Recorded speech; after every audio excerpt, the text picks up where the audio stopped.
देखिए red colour से type mail है ये, जो हेमवती नंदन बहुगुणा गढ़वाल विश्वविद्यालय द्वारा स्टूडेंट को भेजी गई है जो न्यू एडमिशन के लिए आए थे, जिन्होंने न्यू एडमिशन का फॉर्म फिल किया है। उनकी टेंशन बढ़ी हुई है, बहुत ज्यादा टेंशन में है वो। उनको लग रहा है कि उनका फॉर्म रिजेक्ट हो जाएगा, उनका फॉर्म कैंसिल हो जाएगा। तो इस बारे में बात करते हैं। ये जो मेल भेजी गई है, ये भेजी गई है, आप देखेंगे बी फार्मा के स्टूडेंट को। इन्होंने इसमें लिखा है कि important information for the all applicant of B pharma for admission session 2021-22, यानी जो 2021-22 सेशन के लिए जिन्होंने फॉर्म फिल किया है, उनको एक मेल भेजी गई है जिसमें लिखा है कि अगर आपने national institute of open schooling से 10+2 यानी 12th करी है, तो जो आपने फॉर्म फिल किया था वो प्रोसेस तो कर दिया गया है, वो हो गया है, लेकिन वो आगे आपको उसमें फीस वगैरह डिपॉजिट नहीं करनी है, क्योंकि आपका फॉर्म जो है एक्सेप्ट नहीं किया जाएगा। आप एलिजिबल नहीं है बी फार्मा कोर्स के लिए, क्योंकि आपने जो है NIOS से national institute of open schooling से 12th किया है। तो ऐसा क्या हो गया? तो जो इनका प्रोस्पेक्टर था, अगर आप प्रोस्पेक्टर चेक करेंगे बी फार्मा का, जो प्रोस्पेक्टर है हेमवती नंदन बहुगुणा गढ़वाल विश्वविद्यालय का, तो यहाँ पर जो बी फार्मा कोर्स है उससे रिलेटेड जो इन्होंने एक रेगुलेशन दिया है वो लिखा है इन्होंने B pharma course regulation 2014 number इतना 2010-PCI। इसमें जो इन्होंने क्वालिफिकेशन रखी थी, क्राइटेरिया रखा था, वो इसके अकॉर्डिंग रखा था और यहाँ पे 10+2 लिखा था और NIOS से रिलेटेड कोई भी यहाँ पर रिमार्क वगैरह अंकित नहीं किया गया था। अब ये NIOS का क्या पंगा पड़ गया है? तो हम चलते हैं सीधा फार्मेसी काउंसिलिंग ऑफ इंडिया की वेबसाइट पर, यानी कि PCI पर। इसी का उल्लेख किया है हेमवती नंदन बहुगुणा गढ़वाल विश्वविद्यालय ने अपने प्रोस्पेक्टर के अंदर। यही है जो आपकी क्वालिफिकेशन का क्राइटेरिया डिसाइड करती है pharmacy counselling of India B pharma और फार्मेसी के लिए। तो इनका जो रेगुलेशन है 2014 का, अगर आप उसको देखेंगे तो हम 2014 का जो रेगुलेशन है इनका bachelor of pharmacy B pharma course regulation 2014, इसके चैप्टर नंबर 2 में अगर आप जाएंगे तो यहाँ पर आपको लिखा हुआ मिलेगा, जिन्होंने 10+2 जो है नेशनल इंस्टीट्यूट ओपन स्कूलिंग या इसी प्रकार के स्कूल से किया है, तो वो नॉट एलिजिबल है admission to B pharma course. उनको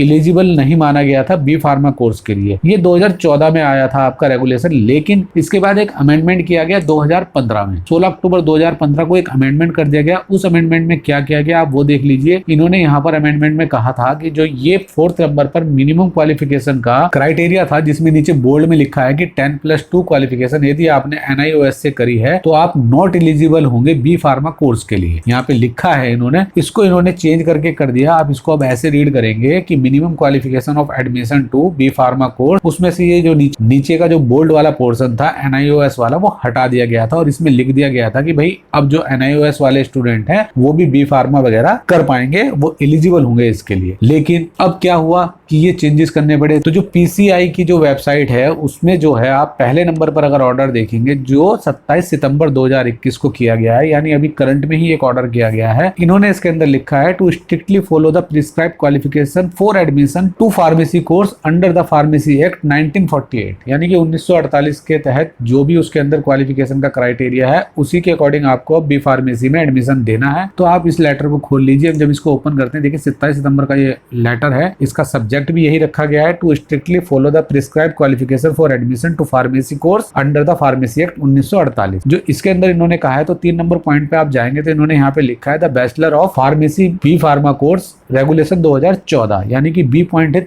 तीसरे नंबर का। और उसके लिए इन्होंने नीचे एक टेबल बना दी है कि बी फार्मा के लिए जो क्वालिफिकेशन का क्राइटेरिया है वो क्या है, वो देख लीजिए आप। इन्होंने यहाँ पे लिखा है concern regulation prescribe the admission qualification of course regulation number 4। तो रेगुलेशन नंबर 4 इन्होंने इसके लिए कर दिया है, चेंज कर दिया है कुछ, और इसी को इन्होंने इन्फॉर्म किया गया है the principal and the institution of the request to bring to the about, यानी कि ये सारे जो इंस्टीट्यूशन है उनको ये लेटर फॉरवर्ड कर दिया गया। उनको कह दिया गया भाई आपको अब इसी के तहत बी फार्मा में एडमिशन लेना है। तो इसी के बाद जो है HNB गढ़वाल यूनिवर्सिटी ने चेंज किया है और स्टूडेंट को ये मेल फॉरवर्ड कर दी है कि भाई यदि आपने NIOS से किया है तो आप एलिजिबल नहीं है बी फार्मेसी कोर्स के लिए, यानी कि इसके अंदर कोई ना कोई अमेंडमेंट किया गया है। तो वो जो स्टूडेंट है जिनको ये मेल आई है उनको ये टेंशन हो रही है कि हमने तो NIOS से कर नहीं रखा है, तो हमको ये मेल क्यों भेज दी गई है। तो हुआ यह है कि जो हेमवती नंदन बहुगुणा गढ़वाल विश्वविद्यालय है उसने क्या किया है, बी फार्मा के जितने भी एप्लीकेंट थे, जितने भी स्टूडेंट थे जिन्होंने इस फॉर्म को फिल किया था, उन सबको ही एक जनरल मेल उन्होंने फॉरवर्ड कर दी है। वैसे कुछ स्टूडेंट को मैंने बोला है कि भाई ये मेल आप जो एडमिशन वाली सेल वाली आईडी जो है उस पर भेजिए, वहां से आपको रिप्लाई आएगा।